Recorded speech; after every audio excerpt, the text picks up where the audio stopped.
Hello વિદ્યાર્થી મિત્રો, આગળની વિડીયોમાં આપણે દ્રવ્યની અવરોધકતા તાપમાન ઉપર કેવી રીતના આધાર રાખે છે તેની ચર્ચા કરી અને અવરોધકતા વિરુદ્ધ આલેખો દોર્યા સુવાહક માટે, અર્ધવાહક માટે અને અવાહક માટે. બરાબર. તો હવે આ વિડીયોમાં આપણે વિદ્યુત ઉર્જા અને પાવરની સમજૂતી મેળવીશું. તો વિદ્યુત ઉર્જા અને પાવર સમજવા માટે આપણે જે સુવાહક છે તેને નળાકાર આકારનો ધારીએ. જે આકૃતિમાં બતાવ્યો છે કે આપણો સુવાહક નળાકાર આકારનો છે, એ અને બી છે તે તેના અંત્ય બિંદુઓ છે. હવે આ સુવાહકના બે છેડા વચ્ચે આપણે કોઈ વિદ્યુત કોષ જોડીએ. તો આ વિદ્યુત કોષના લીધે વિદ્યુત સ્થિતિમાન ઉત્પન્ન થશે. આ વિદ્યુત કોષના બે છેડા વચ્ચે વિદ્યુત સ્થિતિમાન ઉત્પન્ન થશે અને એ વિદ્યુત સ્થિતિમાનના લીધે આ સુવાહકની અંદર રહેલા વિદ્યુત ભારો ગતિમાં આવશે અને વિદ્યુત પ્રવાહની રચના કરશે. હવે ધારો કે આ સુવાહકના એ છેડા આગળ જે વિદ્યુત સ્થિતિમાન છે તેને વી એ વડે દર્શાવીએ અને બી છેડા આગળ છે તેને વી બી વડે દર્શાવીએ. હવે આ વિદ્યુત સ્થિતિમાનના લીધે સુવાહકની અંદર રહેલા વિદ્યુત ભારો ગતિમાં આવશે અને વિદ્યુત પ્રવાહની રચના કરશે. અહીંયા આકૃતિમાં બતાવ્યો છે કે વિદ્યુત પ્રવાહની દિશા એ થી બી છે. તો આ વિદ્યુત પ્રવાહની દિશા એ થી બી હોય તેનો મતલબ એમ થયો કે વિદ્યુત સ્થિતિમાન એ બિંદુ આગળ છે તેનું મૂલ્ય બી આગળ રહેલા વિદ્યુત સ્થિતિમાનના મૂલ્ય કરતાં કેવું હશે? વધારે હશે. જો આવું હોય તો જ વિદ્યુત પ્રવાહ એ થી બી તરફ વહે. જો વિદ્યુત સ્થિતિમાન એ બિંદુ આગળ રહેલા વિદ્યુત સ્થિતિમાન બી બિંદુ આગળ રહેલા વિદ્યુત સ્થિતિમાન કરતાં ઓછું હશે તો વિદ્યુત પ્રવાહની દિશા બીથી એ થશે.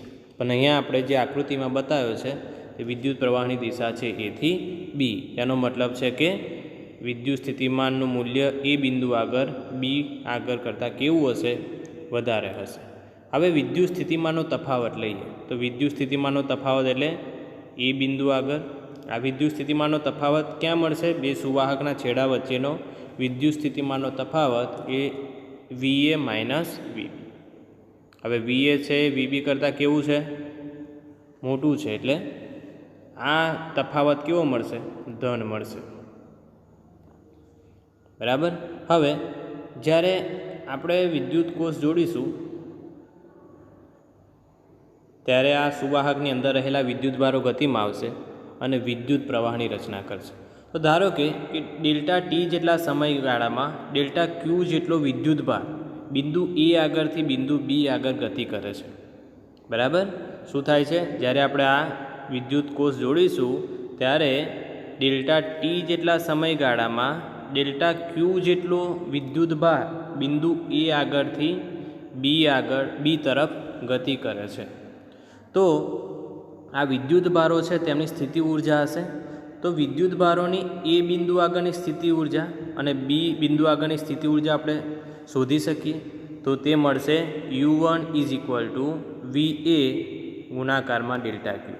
આ કેવી રીતે મળ્યું? તો આપણે વિદ્યુત સ્થિતિમાનની વ્યાખ્યા ખબર છે. તેનું સૂત્ર વિદ્યુત સ્થિતિમાન ઇઝ ઇક્વલ ટુ શું મળશે? સ્થિતિ ઉર્જા ભાગ્યા વિદ્યુત ભાર. બરાબર. તો એકમ વિદ્યુત ભાર દીઠ વિદ્યુત ભારોની સ્થિતિ ઉર્જાને વિદ્યુત સ્થિતિમાન કહેવામાં આવે છે. આ એક એની વ્યાખ્યા થઈ. V is equal to U by Q. તો આના ઉપરથી આપણે સ્થિતિ ઉર્જા શોધી શકીએ.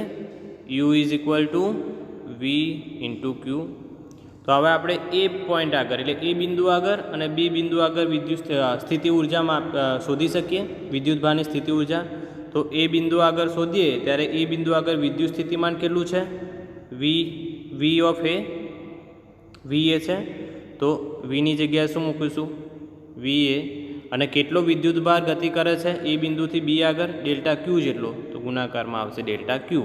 એટલે આ શું મળ્યું? એ બિંદુ આગળ વિદ્યુત ભારોની સ્થિતિ ઉર્જા વી એ ડેલ્ટા ક્યુ મળશે. તેવી જ રીતે બી બિંદુ આગળ કેવી મળશે? વીબી ગુણાકારમાં ડેલ્ટા ક્યુ. હવે વિદ્યુત ભારની સ્થિતિ ઉર્જાનો ફેરફાર કેવી રીતના મળે? તો સ્થિતિ ઉર્જાનો ફેરફાર એટલે અંતિમ સ્થિતિ ઉર્જા ઓછાકાર બાદબાકી પ્રારંભિક સ્થિતિ ઉર્જા. બરાબર. તો અંતિમ સ્થિતિ ઉર્જા એટલે બી બિંદુ આગળની સ્થિતિ ઉર્જા અને પ્રારંભિક સ્થિતિ ઉર્જા એટલે એ બિંદુ આગળની સ્થિતિ ઉર્જા. ચાલો એની વેલ્યુ આપણે શોધી છે, તેનું મૂલ્ય તે મૂકી દઈએ કે U2 is equal two VB ગુણાકારમાં ડેલ્ટા ક્યુ અને U1 is equal two V of A ગુણાકારમાં ડેલ્ટા ક્યુ. તે મૂકીશું, તેમાંથી ડેલ્ટા ક્યુ શું કરીશું, કોમન કાઢી લો. તો delta Q is equal two VB minus V of A. અને આપણે જોયું કે વિદ્યુત સ્થિતિમાનનો તફાવત એટલે શું, V of A VA minus VB. તો અહીંયા શું છે, VB માઇનસ VA. તો આનાથી આપણે ઉલટું કરી દઈએ એટલે બંને બાજુ -1 વડે ગુણાકારીએ એટલે શું મળે, VB માઇનસ V. તો VB માઇનસ VAની જગ્યાએ શું મૂકીશું, માઇનસ V. તો શું મળ્યું આપણે, delta U is equal to delta ક્યુ અને આ તફાવત આપણને કેટલો મળ્યો, માઇનસ V. હવે ડેલ્ટા ક્યુ એટલે શું કે વિદ્યુત ભાર છે. હવે આપણને ખબર છે કે વિદ્યુત પ્રવાહ I is equal to delta ક્યુ ભાગ્યા ડેલ્ટા ટી. તો આના પરથી ડેલ્ટા ક્યુ શું મળશે, delta Q is equal two I into delta T મળે. તો આ વેલ્યુ આપણે અહીંયા મૂકી દઈએ. તો I ગુણાકારમાં ડેલ્ટા ટી અને અહીંયા માઇનસ V. આપણે આ રીતે પણ લખી શકીએ કે માઇનસ આગળ લઈ લઈએ તો શું મળશે, I V ડેલ્ટા ટી. શું મળ્યું, આ વિદ્યુત ભારોની સ્થિતિ ઉર્જાનો તફાવત મળ્યો. શું મળ્યો, વિદ્યુત ભારોની સ્થિતિ ઉર્જાનો તફાવત. એ કેવો મળ્યો, નેગેટિવ, ઋણ વેલ્યુ મળી. હવે આ સ્થિતિ ઉર્જાને લીધે હવે આ ઇક્વેશન આપણને મળી ગયું, આ સમીકરણ મળ્યું. હવે આ સ્થિતિ ઉર્જાને લીધે સુવાહકની અંદર રહેલા વિદ્યુત ભારો ગતિ કરશે. બરાબર, આવા સ્થિતિ ઉર્જાને લીધે શું થશે, વિદ્યુત ભારો ગતિ કરશે. પણ જ્યારે ગતિ કરશે ત્યારે એમની જોડે કઈ ઉર્જા મળશે, ગતિ ઉર્જા. એનો મતલબ એમ થયો કે વિદ્યુત ભારોની જે સ્થિતિ ઉર્જા હતી તે શામાં રૂપાંતર પામી, ગતિ ઉર્જામાં. તો હવે ગતિ ઉર્જાનું મૂલ્ય કેટલું મળે, તો ઉર્જા સંરક્ષણનો નિયમ એમ કહે છે કે સ્થિતિ ઉર્જા હોય એટલે શું મળે, ગતિ ઉર્જા. એટલે જેટલી સ્થિતિ ઉર્જા હશે એટલી શું મળશે, ગતિ ઉર્જા. તો સ્થિતિ ઉર્જાનું મૂલ્ય તો આપણે શોધ્યું, ક્યાં છે, આ શું છે સ્થિતિ ઉર્જાનું મૂલ્ય. તો હવે ગતિ ઉર્જા શું મળે, આપણે ડેલ્ટા કી વડે, કે આ શું મળ્યું, સ્થિતિ ઉર્જાનો તફાવત આપણે આ શોધ્યો છે. તો ગતિ ઉર્જાનો તફાવત એટલો જ મળે, કારણ કે ઉર્જા સંરક્ષણનો નિયમ શું કહે છે કે ઉર્જાનો વ્યય નથી થતો અને ઉર્જાનું આપણે ઉત્પન્ન પણ નથી કરી શકતા, પરંતુ એક સ્વરૂપમાંથી બીજા સ્વરૂપમાં ઉર્જાનું રૂપાંતર થાય છે. એટલે અહીંયા સ્થિતિ ઉર્જા છે તે શામાં રૂપાંતર થઈ, ગતિ ઉર્જામાં થઈ.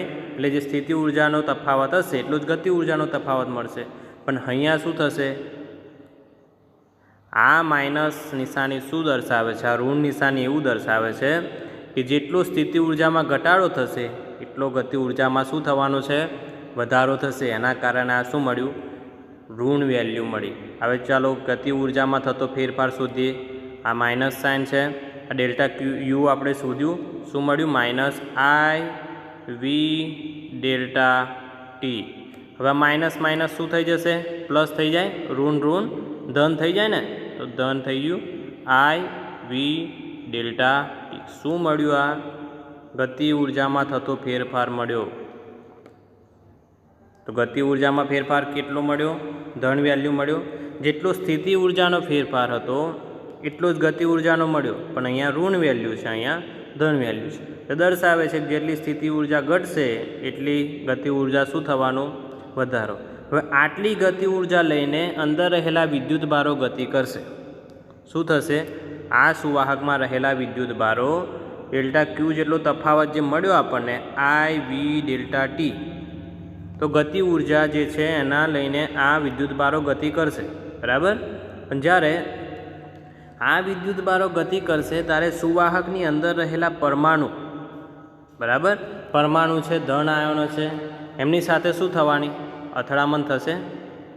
અને આ અથડામણના લીધે જે આ પરમાણુઓ છે તેમના દોલનોનો રેટ તે વધારે ઝડપથી દોલનો કરશે. જેટલો વધારે ઝડપથી દોલનો કરશે તેટલો આ સુવાહક શું થશે, ગરમ થશે. તેનો મતલબ એમ થયો કે જે આ વિદ્યુત ભારો જો ગતિ ઉર્જા હતી તે શામાં રૂપાંતરથી ઉષ્મા ઉર્જામાં. કેમ કે જ્યારે વિદ્યુત ભારો ગતિમાં હશે અને આ ધન વિદ્યુત ભાર આ તો પરમાણુ સાથે અથડાશે તો જે પરમાણુઓ છે તે કંઈક ઉર્જા મેળવશે અને એ ઉર્જાના લીધે તેમના દોલનોનો રેટ ઝડપ બનશે અને તે ઝડપી બનશે એટલે જે સુવાહક છે તે ગરમ બનશે. એટલે ઇન શોર્ટ આપણે એવું કહી શકીએ કે જ્યાં વિદ્યુત ભારોની ગતિ ઉર્જા હતી તેનું રૂપાંતર શામાં થયું? ઉષ્મા ઉર્જામાં. કેમ કે ગતિ ઉર્જાના લીધે પરમાણુ સાથે અથડાયા વિદ્યુત ભારો અને પરમાણુનું દોલનનો ઝડપ વધી ને એના લીધે સુવાહક ગરમ થયો એનો મતલબ કે ઉષ્મા ઉર્જા ઉત્પન્ન થઈ. કે જે આપણે ગતિ ઉર્જાનો તફાવત મેળવ્યો છે તે શામાં રૂપાંતર થશે? હવે ઉષ્મા ઉર્જામાં. બરાબર. એટલે હીટના ફોર્મમાં અને ઉર્જા સંરક્ષણના નિયમ પ્રમાણે જેટલો ગતિ ઉર્જા હશે એટલું જ ઉષ્મા ઉર્જા આપણે એ રીતે લઈ શકીએ કે ઉર્જા સંરક્ષણનો નિયમ શું કહે છે? ગતિ ઉર્જાનું શામાં રૂપાંતર થયું? ઉષ્મા ઉર્જામાં રૂપાંતર થયું. હવે કાર્ય ઉર્જા પ્રમેય પરથી આપણે એવું કહી શકીએ કે delta Q is equal delta W. એટલે આ શું છે? વ્યય પામતી ઉષ્મીય ઉર્જા છે. બરાબર. શું છે કે વ્યય પામતી ઉર્જા કેટલી મળે? તો ડેલ્ટા ડબલ્યુ. તો ડેલ્ટા કે એ આપણે ગતિ ઉર્જામાં ફેરફાર શોધ્યો હતો તેનું શામાં? ઉષ્મા ઉર્જા કાં તો કોઈ વ્યય પામતી ઉર્જા જેટલું જ મળશે. એટલે આ ઇક્વેશન પરથી આપણને શું મળ્યું? Delta W is equal to delta K. Delta કેની વેલ્યુ આપણે શોધી છે? I V delta T. Delta W is equal to I V delta T. શું મળ્યું? આ વ્યય પામતી ઉર્જા. આટલી ઉર્જા વ્યય પામશે ક્યારે? કે કોઈ પણ સુવાહકમાંથી આઈ જેટલો વિદ્યુત પ્રવાહ વહેશે અને તે સુવાહકના બે છેડા વચ્ચે વી જેટલો વિદ્યુત સ્થિતિમાનનો તફાવત હોય ત્યારે આટલી ઉષ્મીય ઉર્જા વ્યય પામશે. હવે ઉર્જા આ શું મળ્યું આપણને? જે ઉર્જા વ્યય પામે છે ઉષ્મીય ઉર્જા રૂપે જે વ્યય પામે છે તે ઉર્જાની વેલ્યુ મળી. હવે delta W by delta T લઈએ એનો મતલબ શું થયો? કે એકમ સમયમાં વ્યય પામતી ઉર્જા અથવા ખર્ચાતી ઉર્જા તેને શું કહેવાય ભાઈ? પાવર કહેવાય. પાવર એટલે શું? કે એકમ સમયમાં વ્યય પામતી ઉર્જા કે એકમ સમયમાં ખર્ચાતી ઉર્જાને વિદ્યુત પાવર કહે છે. એટલે અહીંયા આ સૂત્ર પરથી આપણી જોડે કયું સૂત્ર હતું? Delta W is equal to I V delta T. આ ડેલ્ટા ટીને આપણે આ બાજુ લઈ લઈએ એટલે delta W by delta T is equal to I V. અહીંયા ડેલ્ટા ડબલ્યુ શું છે? કે વ્યય પામતી ઉર્જા છે અને આ ડેલ્ટા ટી એ સમયગાળો છે. એટલે આ શું મળ્યું? કે એકમ સમયમાં વ્યય પામતી ઉર્જા મળી ગઈ, એકમ સમયમાં ખર્ચાતી ઉર્જા મળી ગઈ. એટલે આની જગ્યાએ આપણે શું લઈ શકીએ? Power P is equal to I. તો આ શું મળ્યું આપણને? પાવર. કે જ્યારે કોઈ સુવાહકમાંથી વિદ્યુત પ્રવાહ પસાર થશે તો આટલો પાવર વ્યય થશે. શું મળશે? એટલો પાવર વ્યય થશે.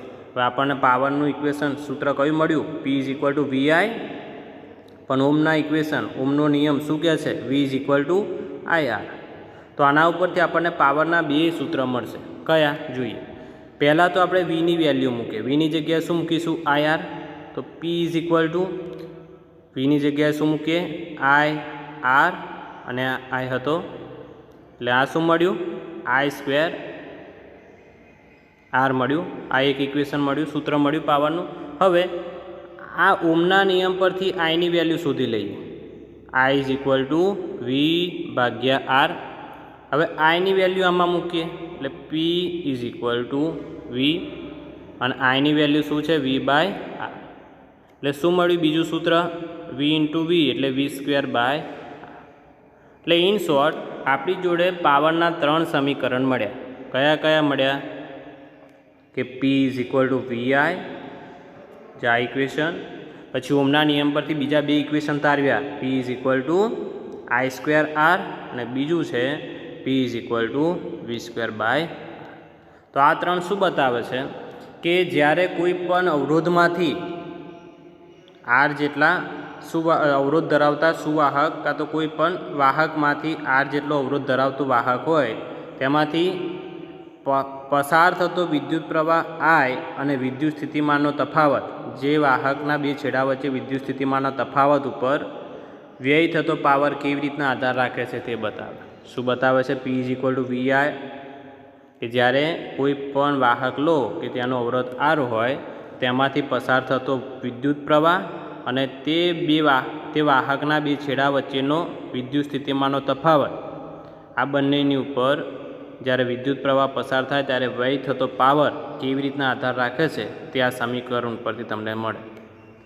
બરાબર. તો અહીંયા વ્યાખ્યા થાય વિદ્યુત પાવરની. શું વ્યાખ્યા થાય છે? એકમ સમયમાં વ્યય પામતી ઉર્જા અથવા ખર્ચાતી ઉર્જાને વિદ્યુત પાવર કહે છે. બરાબર. હવે કે ઓહમિક વ્યય એટલે શું? જે ઉર્જાનો વ્યય થાય છે તેની વ્યાખ્યા આપણે આપવી હોય તો કેવી રીતના આપી શકીએ? તો વાહકમાં વિદ્યુત ભારોએ પ્રાપ્ત કરેલ વિદ્યુત ઉર્જા ઉષ્મા ઉર્જા રૂપે વેડફાય છે તેને ઓહમિક ઉર્જા કહેવાય. ઓહમિક લોસ કાં તો ઓહમિક ઉર્જા વ્યય કહેવાય. શું? કે જ્યારે વિદ્યુત ભારો ગતિ કરે છે ત્યારે એમને કોઈ વિદ્યુત ઉર્જા એમની પાસે હશે. આ વિદ્યુત ઉર્જાનું ઉષ્મા ઉર્જા રૂપે વ્યય થાય છે. કેમ? કે જે વિદ્યુત ભારો ગતિ કરશે ત્યારે કોઈ પરમાણુ સાથે અથડાશે અને પરમાણુના દોલનમાં ઝડપ વધશે અને વાહકને ગરમ કરશે એટલે ઉષ્મા ઉર્જામાં રૂપાંતર થયું. આ જે વ્યય પામી ઉર્જા તેને ઓહમિક વ્યય કાં તો ઉર્જાનો વ્યય કહેવામાં આવે છે. બરાબર. હવે પાવરનું એકમ કયો થાય? વોટ. અને બીજો એકમ છે જૂલ પર સેકન્ડ. બરાબર. તો આ વિદ્યુત ઉર્જા શું છે અને પાવર શું છે તેની ચર્ચા થઈ. હવે અહીંયા આપણે જોયું કે વિદ્યુત કોષ જોડ્યો હતો. શું કર્યું હતું? વિદ્યુત કોષ જોડ્યો હતો. તો આ પાવર ક્યાં સુધી મળે? જે પાવર વ્યય થાય છે ને તે ક્યાં સુધી મળે? તો આ વિદ્યુત કોષની અંદર એવી રચના હોય કે કેમિકલ રિએક્શન, રાસાયણિક પ્રક્રિયાઓ થાય અને વિદ્યુત સ્થિતિમાનનો તફાવત મળે. જ્યાં સુધી વિદ્યુત સ્થિતિમાનનો તફાવત મળશે ત્યાં સુધી વિદ્યુત ભારો ગતિમાં હશે, વિદ્યુત પ્રવાહ રચના કરશે અને પાવર મળતો રહેશે. બરાબર. તો વિદ્યુત કોષની રચના કેવી હોય તે સમજીએ. પ્રશ્ન શું છે? કે વિદ્યુત પાવર ક્યાંથી આવે છે? તો જે આપણો વાહક લીધો હતો એના બે છેડા વચ્ચે આપણે શું કર્યું હતું? વિદ્યુત કોષ જોડ્યો હતો. આ વિદ્યુત કોષના લીધે આપણને શું મળ્યું? વિદ્યુત પ્રવાહ મળ્યો. તો આ વિદ્યુત પ્રવાહ ક્યારે મળે? કે વિદ્યુત ભારો ગતિમાં હોય તો વિદ્યુત પ્રવાહ મળે. આ વિદ્યુત ભારોને ગતિમાં લાવવા માટે આ વિદ્યુત કોષની અંદર શું થશે? રાસાયણિક પ્રક્રિયાઓ થશે અને જ્યાં સુધી આ રાસાયણિક ઉર્જા મળતી રહેશે ત્યાં સુધી આ વિદ્યુત પ્રવાહ મળશે અને વિદ્યુત પાવર પૂરો પડશે. બરાબર. તો અહીંયા તમને બતાવ્યું છે કે વિદ્યુત કોષની આવી સરળ રચના હોય છે. શું હોય છે તેમાં? કે વિદ્યુત દ્રાવણ લેવામાં આવે છે અને બે નળાકાર આકારના સળિયાઓ લેવાય છે, જેમાંથી એક સળિયો છે તે ધન વિદ્યુત અગ્ર તરીકે વર્તશે અને બીજો છે તે ઋણ વિદ્યુત અગ્ર તરીકે વધશે. હવે આ ધન અને ઋણ વિદ્યુત અગ્ર એટલે બે સળિયા જે લીધા છે તેમની વચ્ચે આપણે અવરોધ જોડીશું. તો આ અવરોધ જોડાશે એટલે અહીંયા જુઓ કે અહીંયા વિદ્યુત ભારો વહન કરશે અને વિદ્યુત પ્રવાહની રચના કરશે. જ્યારે આ વિદ્યુત પ્રવાહ આ અવરોધમાંથી પસાર થશે એટલે પાવર વ્યય થશે. તે પાવર કેટલો મળશે? I² R જેટલો. બરાબર. આટલો પાવર વ્યય થશે. તો આ એક સાદો વિદ્યુત કોષની સરળ રચના બતાવી છે કે વિદ્યુત કોષની અંદર એવી રાસાયણિક પ્રક્રિયાઓ થશે અને તે રાસાયણિક ઉર્જા જ્યાં સુધી મળતી રહેશે ત્યાં સુધી મળશે આ રાસાયણિક ઉર્જા, ત્યાં સુધી આપણને પાવર મળશે. બરાબર. તો આ થયું વિદ્યુત પાવર ક્યાંથી મળે અને વિદ્યુત કોષોનું રચના કેવી હોય તે આ આકૃતિ પરથી સમજી શકાય કે વિદ્યુત દ્રાવણ હશે, તેની અંદર બે સળિયા લેવામાં આવે છે, એક ધન ધ્રુવ અને બીજો ઋણ ધ્રુવ તરીકે વર્તે. આ બેની વચ્ચે એક અવરોધ જોડવામાં આવે છે. જ્યારે આમાંથી વિદ્યુત પ્રવાહ પસાર થશે ત્યારે P = I² R જેટલો વિદ્યુત પાવર વ્યય થશે. બરાબર છે. તો આજે આપણે આ વિડીયોમાં વિદ્યુત ઉર્જા અને પાવરની સમજૂતી મેળવી, તેના પછી વિદ્યુત કોષ કે તેની રચના કેવી હોય છે અને ક્યાં સુધી આપણને પાવર મળી શકે તેની ચર્ચા કરી. Okay, thank you.